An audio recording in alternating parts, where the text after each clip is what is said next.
Okay, it's time to commit. 2024 is the year for prioritizing yourself. Begin your new smile journey with Byte, and you could start seeing results in just 2 to 3 weeks. Just order your at-home impression kit today for only $14.95 at Byte.com. Byte Clear aligners are doctor-directed and delivered to your door. Treatment costs thousands less than braces. Plus, they offer financing options, accept eligible insurance, and you can pay with your HSA, FSA. Get 80% off your impression kit when you use code WONDERY at Byte.com. That's BYTE.com. Start your confidence journey today with Byte. It's easy to get lost in the latest true crime podcast or your favorite binge-worthy show. But what about your own story? That's the most important story of all, and therapy helps you write it. BetterHelp Therapy is 100% online and designed to be convenient and flexible enough to squeeze in between the next episode on your list. Get started today at betterhelp.com/pause for 10% off your first month.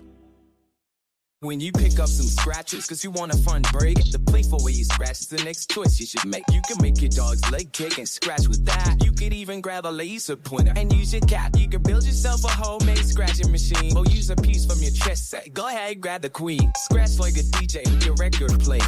A cactus could scratch off that scratchable layer. Cause when it comes to scratching, there's a million playful ways. Thanks to scratchers from the California Lottery, a little play can make a day. Please play responsibly. Must be 18 years or older to purchase, play, or claim. Acast powers the world's best podcasts. Here's a show that we recommend.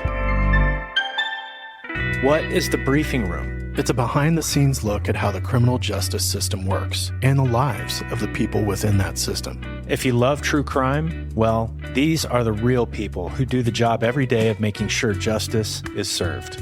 Hi, I'm Detective Dave. I'm Detective Dan. Together, we have decades of experience in local law enforcement, a profession that we think is often misunderstood. So we're going to explore how to do it right, and we won't shy away from when it's done wrong. These are stories you'll hear nowhere else. Unique, frank, and unvarnished.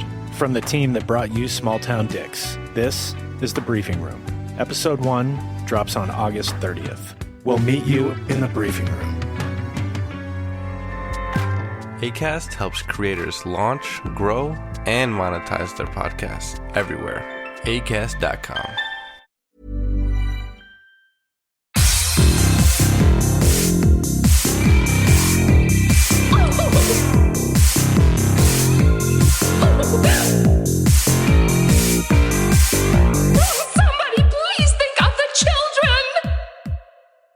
And welcome back to Little Cuts, our weekly mini-sode where we dig into the things that we've been, I believe, just watching recently, but Mary Beth could be throwing me for a loop. I'm Terry.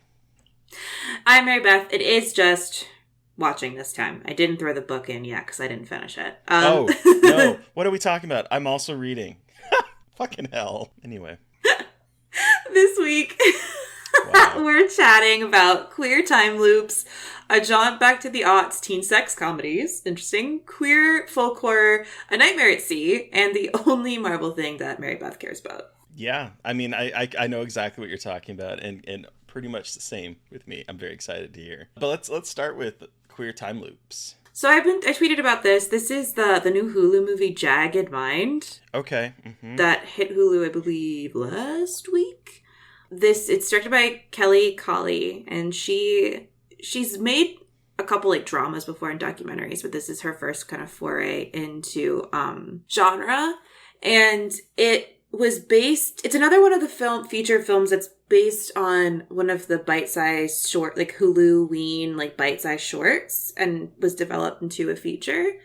And honestly, I think people are sleeping on these a little bit. I'm gonna just like step out and say that because these movies are being directed by like queer women and doing some really interesting stuff. So Jagged Mind is the latest one, but there was also Clock, the Diana Agron movie. There's Appendage that's coming out. Matriarch was pretty decent. So I think just overall, I think they're doing some really cool stuff, and I think they're being kind of ignored.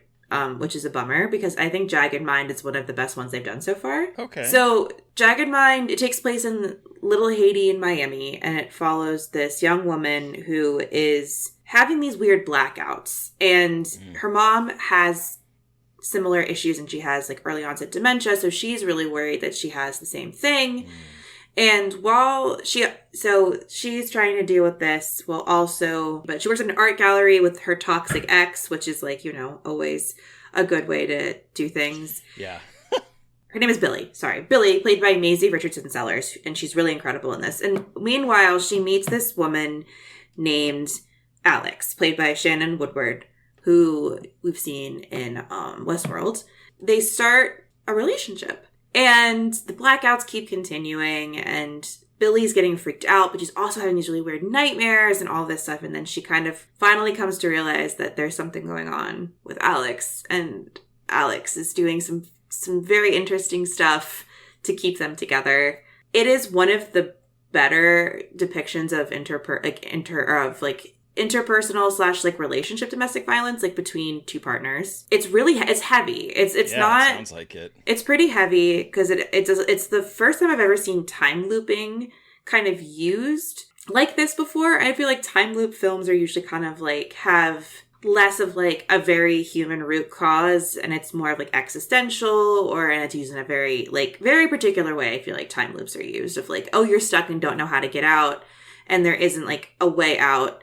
But here, there's a person doing that to somebody and using time loops as an abuse tactic. And it's really good. And again, like, it's not going to be for everybody because of the subject matter, but I think it's a really interesting way to look at this. And it's not like the most groundbreaking, but I also think we haven't seen a queer movie like this that handles like, we've seen a couple movies like What Keeps You Alive, and like, but that's all from a guy's perspective with like a lesbian couple. Here it's from a female perspective. I think it's a queer female perspective in terms of looking at like domestic violence in a really interesting way and putting the horror spin on it in a really interesting way. So it's like, I liked it, but I don't want to watch it again because it was like really well done. But again, like, it's something we don't see tackled in such a unique way and kind of looked at from this perspective, like kind of using this angle. So if that's like something you might be interested in watching, it's on Hulu now. Cool. And as Tony said in chat that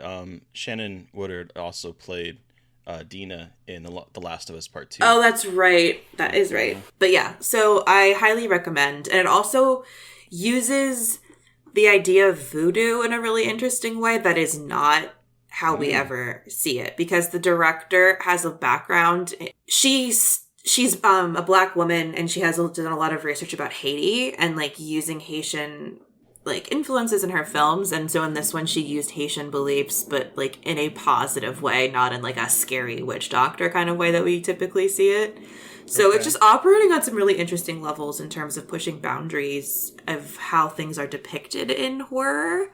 And I think it should be getting a lot more attention for what it's doing and the conversations it's trying to have. Yeah, and I see on her IMDb page that she has a bachelor's degree in anthropology with the focus in archaeology. So, like, that kind of makes sense. Super cool. Yeah. So she's like, and again, like, she did a lot of documentary work before, so there's like this really kind of like anthropological point of view with everything, but which I love though, which I think is actually really important. Obviously, I interviewed her and didn't get to ask this question, but I think like having like a sociology / anthropological background is really helpful in making horror films if that somehow is like what ends up happening, because I feel like you have a really interesting perspective on the world and behavior, but then also can bring like the specific cultures and everything you study and breathe a new life into something that we don't usually see. So that's definitely on display here with her work with Kelly Colley. And I want her to make more horror movies. I think what she did was really cool. We're getting weird, messy, chaotic, evil queers on places like Hulu. I mean, I have to celebrate it. You know what I mean? Like, I have to give it a shout out and I have to love it. And the best thing about this movie by far is that this isn't like they're lesbians. It's mostly like it's completely treated like normal. And there's no like trauma of coming out. There's no like they're just women living like just sapphic people. It sounds like the horror doesn't come from queer trauma. Exactly. Like there's queer trauma happening, but it's not like because they're queer. Yeah. And then also it's all women in the movie. There's like one or two like minor male characters, but all of the main characters are women. It's like very femme. So hell yeah. And the lead is Black. It's just great. It's just checking a lot of boxes. Just doing some cool stuff. So check it out. Absolutely. Once again, Jagged Mind. I'm trying to get more people to watch it because, again, this is one of these movies that I think is like a sleeper hit and people just aren't going to see it. And like maybe I'm overhyping it, but I just, it's cool art that's happening that feels different from a lot of things that we're seeing. And I watch so much shit. So when I see something that feels so different, it excites my spirit. Yeah. Hell yeah. Kind of, I think, probably taking a very, very, very left turn is the jump back to aughts teen sex comedies. Though, honestly, I like a good palate cleanser. This sounds like a good palate cleanser from the heaviness I just talked about.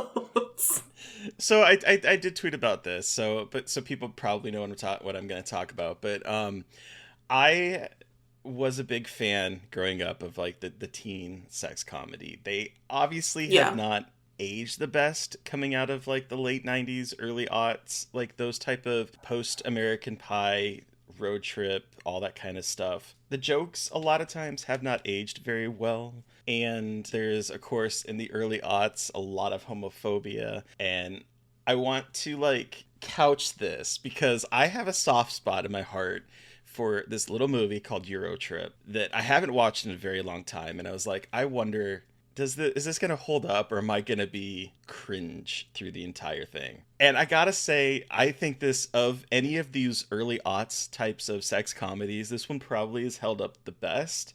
There are still some jokes that like, but they don't feel malicious in this one. Like there are some jokes at the expense of like other cultures, particularly Italians. There's some jokes again, like about uncomfortable homosexuality kind of stuff. The excusey stuff is what... The miscusi, yes. Yeah, that is like the only thing I know about that movie. Which, again, he is played by Fred Armisen. In this great Oh, role, it is Fred Armisen. Okay. Yes, and Kate is asking, is that the Scotty doesn't know? And yes, it sure is. Scotty doesn't know that Fiona and me. Yeah. It is the best fictional song ever. It is probably one of the best cameos ever, with Matt Damon as a punk ball, like shaved punk, singing about how he is sleeping with Fiona, who is the main character's girlfriend, behind his back, and how he thinks she's going to church, but she's down on her knees, but she's not at church. Like it's a very God, I remember this. And it's a very funny song, and the song continues. What I love about this movie is that the song continues throughout the film as they go to all these different European countries in different like styles and languages. And so it's like this song has like taken on a life of its own throughout the entire movie. And it's about this high school student named Scotty who's been chatting with this person online who he thinks is named Mike. And he has a girlfriend named Fiona who, after they graduate, breaks up with him and tells him that she's been cheating on him. And he gets really drunk at a graduation party, comes home, and Mike has emailed him apologizing for his girlfriend dumping him, but that now that they're not together, maybe they can hang out and Mike can come visit him. And this is prefaced before this is Scotty's best friend telling him, this person is probably a creep and just wants to like chain you in his sex dungeon. And so he freaks out and he tells Mike to go fuck himself or whatever. And then the next morning his brother tells him, that's not Mike, that's Mika. That's a traditional German name for a woman. And so then he goes on this quest to go win her back and fly to Berlin and tell her that he apologizes, because she's of course gorgeous. And it just follows their adventures across Europe, and it's there is a lot of humor in it that has not aged very well, but I still think it is a very funny movie and pretty wholesome for like that kind of movie of that decade. And here's the surprising thing. It is written and directed by a bunch of men, but a bunch of men who would go on to create Barry, Silicon Valley, Curb Your Enthusiasm, Veep. Oh shit! Seinfeld. Okay. So there's a lot of more like I hate to say sophisticated humor, but like in terms of what those types of movies were giving us, there was a lot of I think there's a little bit more elevation to it. And so, yes, watching it in 2023 is like there's moments that are definitely very cringe. It's also one of the only sex comedies from that era I remember that has like a buffet of penises, because they go to a nude beach thinking that they're going to see a bunch of naked women, and it's just a bunch of dude hanging dong, and it's just like a dick buffet just on the beach. Do you hear her? I do. You hear her? So Why sweet. is she doing this? Sorry. She wants to share her opinions. Are you singing Scotty Doesn't Know? Scotty doesn't know. Is that what's your favorite teen sex comedy? American Pie? You sick bitch. Anyway. So I revisited it. I do think in terms of that type of comedy from that era, I think it's held up. And even like the jokes that are a little uncomfortable, I don't think are as malicious in this as any other one. There's like this moment that's almost played for a joke where Scotty tells, after he's found out that Mike is Mika, he's telling his best friend, he's like, I think I'm in love with Mike.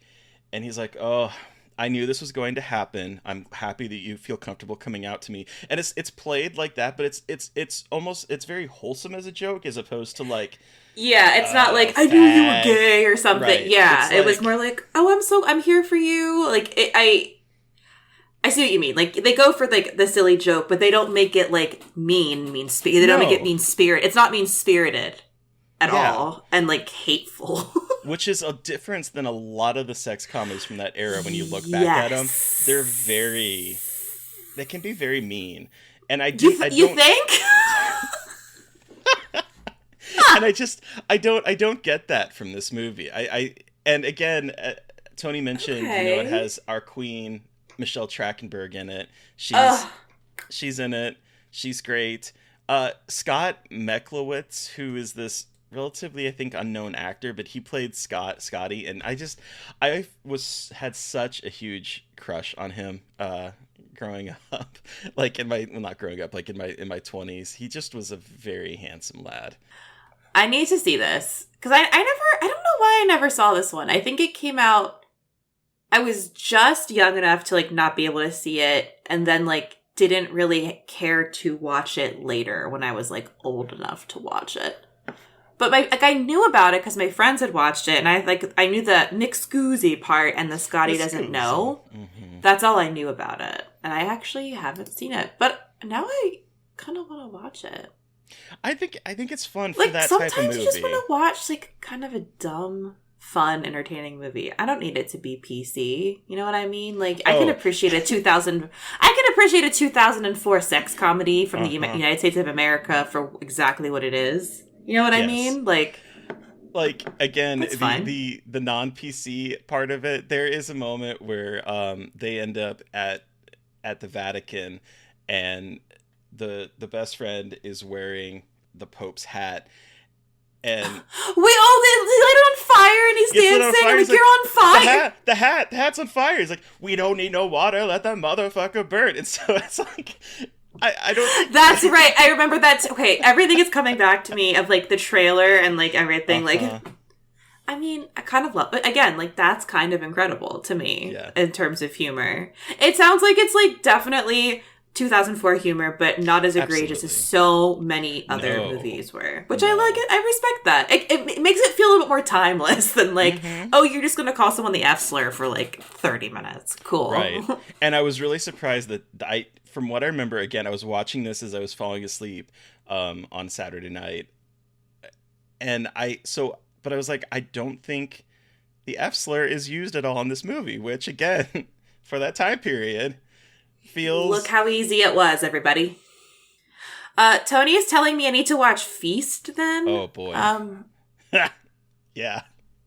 We talked about that recently, didn't we? We did, yeah. It's a wild ass movie that mixes definitely, yes. Oh, it Monster is the Come. I'm a self-proclaimed monster fucker, so I guess that is kind of interesting. That is definitely a movie that takes like practical monsters It was a project. It was I think it was the first Project Greenlight movie, that like series on HBO that Matt Damon and Ben Affleck hosted, and they got like a filmmaker and like made a series about it. I believe it was the first one. Oh, okay. Yeah. That's I want to get trip. really stoned and watch this movie. Oh, this is definitely a movie in which you would want to do that. And it is it's a wild time. It is very PC. Yes. Every fluid imaginable is in it. Very PC true. Or very un-PC? Very un-PC. Un-PC. Okay. Sorry. I was like, oh, very PC. And yes, every fluid imaginable is in that movie. That wow. movie surprised me. So that was Eurotrip and Feast. I want to go back to this queer folk horror, because those are two things that I love to hear. Okay, so this is the latest film from Monster Makeup LLC, who did Death Drop Gorgeous. So it's Michael J. Ahern, Brandon Perez Sanchez. There we go. Got it. And then also there's another director, Ryan Miller. And I have not seen Death Drop Gorgeous, don't tell anyone. But this is their new film, Saint Drogo. I got a screener from them. They've been doing the festival circuit. And I was really surprised by this one. It's very much like low budget filmmaking. Everyone who like is directing and making it is like doing everything else. So the acting is like not the strongest part of the movie. But with Saint Drogo, like, okay, so let me just like give you the premise. Saint Drogo takes place where it's all gay men. This couple is together, their relationship is kind of falling apart, and one of the partners, Caleb, is like his ex has gone missing and he wants to know like what's going on. So he went missing. Last time we heard from him, he was in Provincetown, Rhode Island. And so Caleb and his boyfriend go to Provincetown to try to find Caleb. And what ends up happening is like very Eyes Wide Shut meets cosmic horror. Okay. And so I really like a lot of things about it. Like I really like the story about a queer couple, like a gay couple having these relationship problems. And again, like showing gay people having normal lives and like going through bad relationships and relationships that just fall apart because over time you guys change and what you want changes. And so this movie very much like grounds itself in this like very realistic relationship and not wanting to, and like showing the nuances of a gay relationship in a way that we don't see. There's a lot of gay sex. There's roadside gay blowjobs. There's like threesomes and lots of gay sex, which is awesome. And there's some like the makeup in this movie. It's like very like a lot of final act stuff. And it does feel very slow, but like the fucking makeup they do in this movie is so good. Like it's so fucking cool how they shoot like the third act of this movie and the visuals that they create. They have a really good eye for visuals, and like they're Monster Makeup LLC, like they know how to do effects makeup. They really are creating some really crazy shit. Again, I haven't seen Death Drop Gorgeous, but this is my first one of theirs that I saw, and like yeah, it's very much a low budget horror movie, but like that's like rough around the edges, but like I'm really impressed by what they're able to create with like $20,000, however many $1,000, like almost nothing. And to be able to craft something like this that is like very like, unabashedly queer, is like pushing some boundaries in terms of like sexuality on screen and also creating like really fascinating narratives. I think it's really good. And I definitely understand like complaints about it, but I think it's like, I think if like once this group gets like real budgets and can work with like real like professional actors, I really think they're gonna make some cool shit. And I just need someone to take a chance on them because like they're really, really talented. I was not the biggest fan of Death Drop Gorgeous, but I definitely agree with what you just said. I think that they have so much ambition. I think their ambition sort of outpaces what they can probably do with the funding that they have. And I do wish that someone would give them a shot with that, because yes, I do think a lot, my problems with Death Drop Gorgeous was this big ambition and not quite hitting the mark in terms of fully doing that. I thought that the trailers and the teasers that I'd seen of Saint Drogo made it look really like a step up in terms of the production value and like the cinematography. At least in those trailers, it looked a lot better than they did with Death Drop. So it sounds like they're progressing forward, and I'm really excited to see that. I've not seen Saint Drogo yet, but I'm curious about it. I think they definitely have learned a lot. And they're definitely, like, this one is much more serious and much more, like, creepy. And I really liked it. It's still on its festival circuit. I'm hoping it gets, because Death Drop Gorgeous is on Shudder. So hopefully Saint Drogo will get a release from someone. Because, again, like, it's just, if you can look past some of the micro-budget horror stuff, like, it really is great. It's one of those movies that it's like, this is why I love horror movies, and like why there are so many cool people out there making really cool shit and like approaching all of their like budgetary challenges head on and doing some really cool stuff. So I just like hope they continue to like grow in terms of what they're able to do, because they're all just like all cool gay filmmakers who like love scary shit. Like Brandon and I DM about cryptids. He's got a cryptid sleeve. Like they're just like fucking cool weirdos, and it's great, and I love it. And I mean that was positive. Anyway, Absolutely. Just a lot of gay stuff recently, and I'm very happy about it. It's really cool to be able to have so much access to more queer stuff. And I know it's still really low, but like, it's cool. It really is. I completely agree. Yay for gay, as Tony says. Yay for gay. Okay, anyway, off of my like queer folk horror soapbox, Nightmare at Sea, and it's not about the submarine. I'm sorry, it's not funny. The submarine is not funny, but I had to address the elephant in the room. Okay. And now I got that out of my system. I can't stop thinking about the submarine news. I cannot get it out of my fucking brain. I can't either. It's like, disgusting. I don't know why. Just brain worms. Well, and it was so weird that you and I both read Our Wives Under the Sea, which has a very similar, unfortunately, premise to the start of what happened in real life. I know. It's not funny, but it's like... It's just very weird. It's like, I want to share this on the internet, but it's very insensitive right now. But it's like the exact scenario that happened. Not the exact, but like a very similar scenario in this book. And I'm like, if they come back, we're doomed. Not actually doomed, but like... Anyway, another Nightmare at Sea. Nightmare at Sea. Okay, have you continued your aquatic horror reading journey? Boy, have I. Yay! I can't wait to hear. Last week on was it last week, I think, on Twitter, I tweeted, it was after I'd finished reading Our Wives Under the Sea, and I was like, I am pumped. I need some more aquatic horror stuff. And so I put a tweet. It went a little, it's not viral, but it did reach a lot of people that don't follow me, and I got a lot of great suggestions for movies and books to add to my list. I ordered a whole bunch of books, but then there was this one that someone had responded that is not out yet, but they're really excited for it, and they can't wait to for it to come out because they've seen a lot of really good reviews for it. And I went out on NetGalley and I was like, I wonder if it's available, and it was. And so I downloaded it, and I read in two sittings, I read Whalefall. Oh, fuck yes! I've heard such good things about this book. Which is about a 17-year-old teen named Jay, whose father, I think it was like a year before, the timeline is a little off for me, but I think it was a year before, he was diagnosed with cancer. His father was like a big to-do in the diving scene in Monterey Bay. And when he found out he had cancer, he basically commits suicide in the sea and has his friend take him out there on a boat and then filled his pockets and jumped overboard. And his remains were never found. Oh, okay.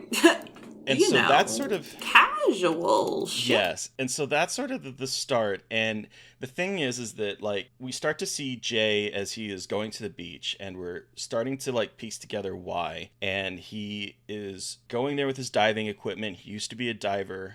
His dad used to teach him. The town, him and his father had a falling out, and the town sort of looks down on him as the kid that abandoned his father because he spent the last year of his life out of the house. He like left the house after an altercation and has been couch surfing and staying with friends for a year while he's finishing school because he didn't want to go back home. And so there's a lot of like unresolved tension and unresolved feelings for his father, complex and complicated feelings, as we discover as the book continues. And so he goes out to sea, look to get his father's remains because he knows the coordinates. Oh, he knows the coordinates of where his father had committed suicide and jumped overboard because his father's friend had taken him out there, and his father's friend knew where they were, and so he knows roughly where those remains are, and so he goes out there to go try to find them. And as he is searching underwater with his diving kit, he comes across a chasm that he starts to like, I wonder if the body went down there, and he's like thinking about how there's pressure and stuff, so he like starts to go down a little bit. He's like, I'm just gonna do a little bit of a search and see if he can find it. He encounters a giant squid, which is surprising coming out of where it's at because he's not at a depth that they're typically at. The squid seems to be moving quickly, and he ends up getting caught up in its tentacles as a giant sperm whale has been chasing the squid and ends up eating both the squid and Jay. And Jay ends up in the whale's first of 4 stomachs, stuck with an hour of air left in the belly of a literal whale. No, I don't like that at all. And what follows Of course I requested on a NetGalley. Of course I did. Why wouldn't I?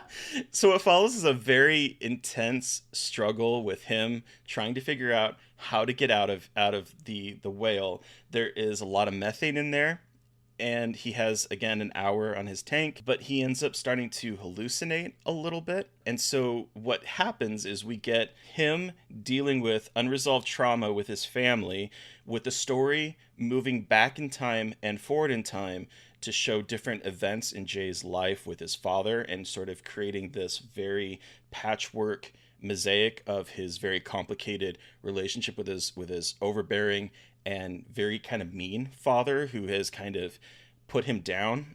And there's this moment where he says, because he's like not a very quote unquote masculine guy, and so there's like this idea that his father, who is like this very manly man, has been putting him down. And it's just, there's a lot of things in here that, even though I don't necessarily think there are queer vibes with it, even though the kid at one point says, I don't think I'm gay, but like he's never really found a girl that he likes. So there's a little nugget of that, but there's definitely, even if you take that out, there's definitely like a feeling of that a lot of queer men have growing up under their father when they don't meet necessarily their father's expectations of what they wanted for a son to pass down a lineage to. And so so he's battling with both being stuck in this very uncomfortable situation while also trying to exercise demons and come to some kind of feeling of resolution with the amounts of guilt and anger and horror that his father left him.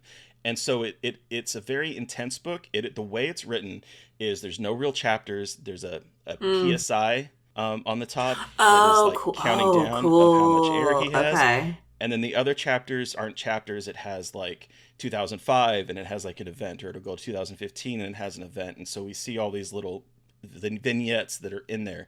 And the way that Daniel Kraus, who's the writer, the way he kind of moves in from them, it's a book that like you don't want to put down reading.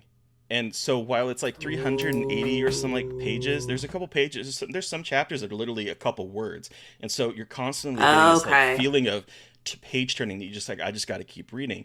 And it grabs you. It grabbed me, and I just did not want to put it down. So I finished it in 2 settings, and I probably could have finished in 1, but it was so late when I started it. I was so tired. But it is really good. It comes out in August, and boy, did I love this. I love this book.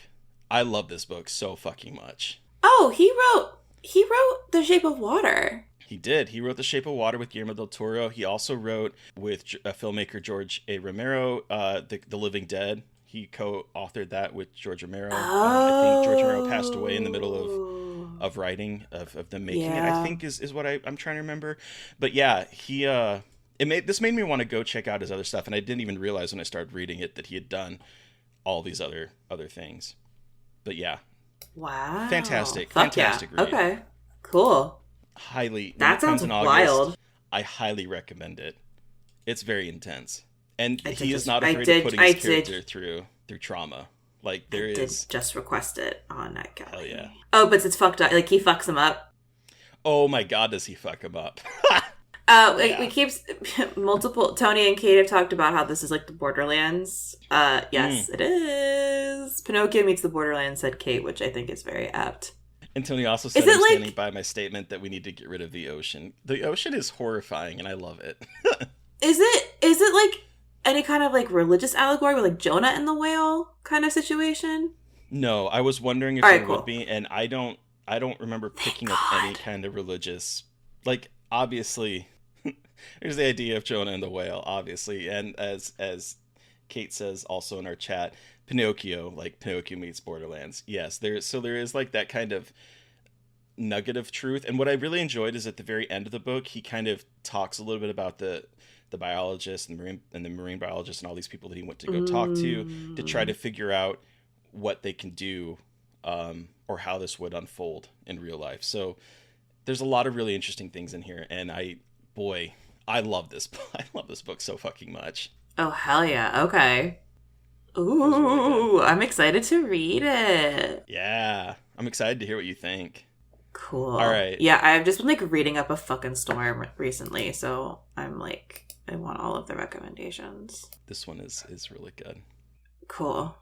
Let's finally swing really far away and talk about the only Marvel thing MB cares about. Yes, so I finally saw Spider-Man. Oh shit. The new Spiderverse movie. I can never remember their I care about them, but I like don't like totally understand. Yeah, Across the Spider-Verse. Thank you, Kate. So I saw Spider-Man Across the Spider-Verse in theaters. I don't care about Marvel, but the animated Spider-Man movies are fucking incredible. There are pieces of fucking artwork. And this one is even more... Have you seen Across the Spider-Verse, No, Terry? I have not. I've seen the trailer for it. I'm very excited to see it. It looks gorgeous. So this one is even prettier. They're playing a lot more. Like, I think it's a lot prettier, and I think you can really see like the confidence that they built in the animation, which is so wild because like the first one was so beautiful with so many like its animation styles, but here like they really go fucking crazy with everything, and like they're not afraid to play with abstract backgrounds now. Like there's like moments where like Gwen Stacy is kind of a big like emotional figure in this one with like a confrontation with her dad, and they play a lot with like abstract backgrounds and like colors with these things rather than having to have like a static background. And so they're definitely experimenting more with form, which I really love in this one. But we pick up, Gwen is back in her universe and she is very sad, and through means I won't spoil, she ends up reuniting with our boy Miles, who is Spider-Man. He is continuing to live his life as an almost 16-year-old kid, trying to balance saving the world and doing his homework. And essentially, when Gwen comes back, he realizes that there are Spider-Mans all across the universe. And there is a lot of things that deal with being Spider-Man that aren't great. And so he learns all about this, and also there's a new nemesis called the Spot, who can like rip holes in like time space, and it is very complicated but not hard to follow, like most Marvel movies are. At least I thought so. Oscar Isaac voices a hot new Spider-Man with a big old booty. I know everyone's been thirsting after this character, as they should. But I've really loved it. Yeah, they really expanded out. Like, again, like, the scope is even bigger this time. And they're definitely really leading into, like, the third movie that I think they already announced. Beyond the Spider-Verse, I think, is the next one. Because it was Spider-Man Into the Spider-Verse, crossed, and it's like, okay, Jesus Christ. I can't remember shit. But I love this, too, because, like, you don't have to really know anything about any other Marvel stuff. Like, you can just enjoy this. So, this is a very good sequel. It's very beautiful. It is very long. It's like almost 2.5 hours long. Holy crap, that's long for animation. That's great. Yeah, 2.5. It's an hour and 40 minutes. So yeah, it's very good. There's a lot of stuff going on. Gwen Stacy is definitely trans. I will not hear any other words about that on the internet. So when I haven't seen this, but I've seen the trailer for it, or multiple trailers for it, and all I can think of when I see them is there's this moment in Kimmy Schmidt where Titus is auditioning for the Spider-Man musical. Spider-Man 2, Too Many Spider-Man, with the number 2, too many. And he sings a song about, because like in the trailer, there's this moment where it looks like all the Spider-Men are chasing after Miles. And all I can think about is, and I will crush that Spider-Man, and then that other Spider-Man, then all the Spider-Men, till I'm the Spider-Man. Well, And that really, you may have that. It's pretty applicable here. Not like word for word, but it's applicable. Yeah. And so that's all I could think of whenever I saw the trailer, is I would just start singing that in my head. Hey, it was not a 30 Rock joke, but it is still a Tina Fey created joke. So, but yeah, highly recommend if you're into those movies. And honestly, like, you don't have to be a superhero movie person to like these movies. They're really good, and they are so full of heart and are so sweet and just like wholesome movies. But that about does it. Yeah, so I think we'll probably start up with doing another series on Little Cuts back in July, towards like after maybe the 4th, because I'm still playing Diablo like a motherfucker. And okay, I will tell you the funniest thing that happened today. Okay. Steve goes, out of nowhere, like in the middle of the workday, Steve turns to me and goes, "Terry's in trouble." And I was like, "What do you mean?" He's like, "I heard Final Fantasy 16 is really good." Yeah, that's the other. That's the other. This is what I was about ready to lead to. It was so funny. I was so excited to tell you because Steve was like, this is what I was leaning towards, because I am playing a lot of Diablo, and then you better believe that I have had Final Fantasy 16 pre-ordered for a minute. For like 10 years. Today at work, I just kept waiting because I knew that the embargo was going to be up at 9 a.m. my time, and I just kept waiting. And I spent, don't listen to this work folk, I spent a good, for like 30 minutes or so, going from review to review and just soaking in what everyone is saying about this game. I'm so fucking excited for it, and I'm gonna be perfectly honest, I am gonna be playing the shit out of that over the next 2 weeks. So Steve just texted me, "Heard you talking shit." Yeah, yeah, it was very funny. It looks good, so yeah. I'm very excited. Like, I even Steve downloaded the demo. Steve played the demo, and he was like, "Huh, this is different. You can tell it's different." I don't really know anything about Final Fantasy, but I'm taking Steve's word, as he is also a Final Fantasy nerd. It is the video game equivalent of the Alien franchise for me and the Nightmare on Elm Street franchise. Like, Final Fantasy has kind of defined my entire life. Like, I have followed it from the very first Final Fantasy game, Final Fantasy, and then Final Fantasy 2, which is actually Final Fantasy 4. Regardless, I have been following it from the very beginning. Yeah, and it's my favorite, one of my favorite franchises. Through thick and thin, you have followed it. Oh yes, and Tony remembers playing Final Fantasy X when he was 12, and he remembers having a crush on Wakka, and Wakka was hot, absolutely.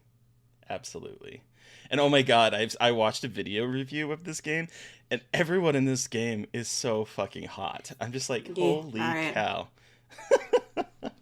Incredible. But anyway, so we'll be picking up the Little Cut series back in July, but until then, oh boy, Mary Beth, who did we talk with for Monday's episode?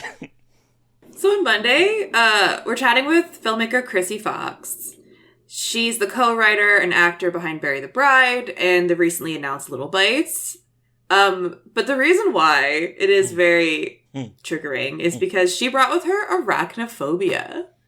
A film that we all know has terrified Terry, and it was the first movie that he talked about on the podcast, and we revisited it with her because we haven't done it with a guest.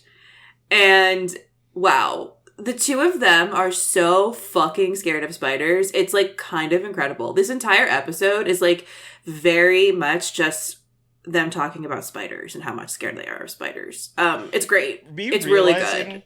That like she and I are in a spider soulmate in a very bizarre way. Yes, kindred spirits. It's we have very weird. Very weird and similar spider stories. It's fucking weird. And I'm going to tell you right now, she brought a story that made me leave the room. Yeah.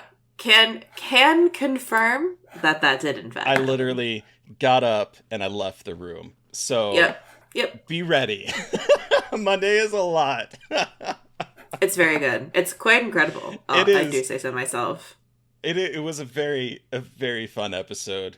And I am so glad that I can cross off this movie and never have to fucking watch it ever fucking again. Ever. Yeah. Yeah, you were pretty definitive about how you will never ever watch this movie again. So, fair enough. So that's a little bit of a tease for what you're going to experience Monday. It is quite an episode, I have to say. Very exciting. I know. Oh, yes, Tony, we're aware there's a remake. We talk about that, too. We talk about that, too. All right, listeners, you've heard from us. Yes, it is Christopher Landon Gate. Listeners, you've heard from us, but we want to hear from you. Did you watch something or read something that we talked about this week and have thoughts? Do you have suggestions for what our next series should be?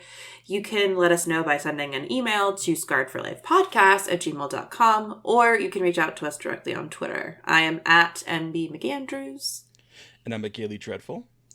And of course, don't forget to follow the podcast on Twitter at Scarred Podcast. And please don't forget to review, rate, and subscribe. And if you want to help support us, join us through Patreon. Right after we're done with this episode, we're going to be finally recording our spoiler cast for Scream 6. And there's that new Fresh Wounds out. And we got a lot of content and a lot of interesting things coming your way. So please help support us. Thank you to Eric Power for our artwork. Thank you to Sean Keller for our music. Thank you, everyone, for listening. Please stay safe out there. But most importantly, stay creepy. And until next time.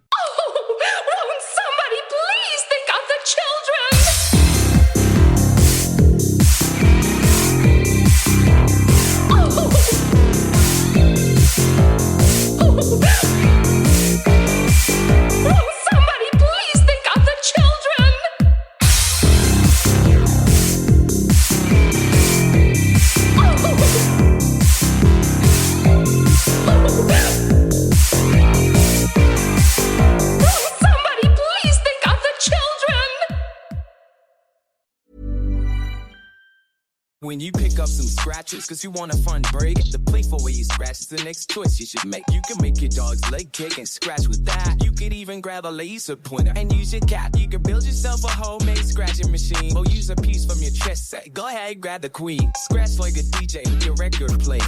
A cactus could scratch off that scratchable layer. Cause when it comes to scratching, there's a million playful ways. Thanks to scratchers from the California Lottery, a little play can make your day. Please play responsibly. Must be 18 years or older to purchase, play, or claim. Acast powers the world's best podcasts. Here's a show that we recommend.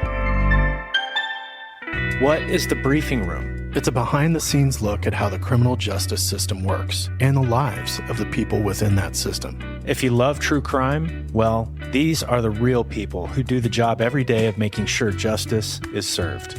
Hi, I'm Detective Dave. I'm Detective Dan. Together, we have decades of experience in local law enforcement, a profession that we think is often misunderstood. So we're going to explore how to do it right, and we won't shy away from when it's done wrong. These are stories you'll hear nowhere else. Unique, frank, and unvarnished.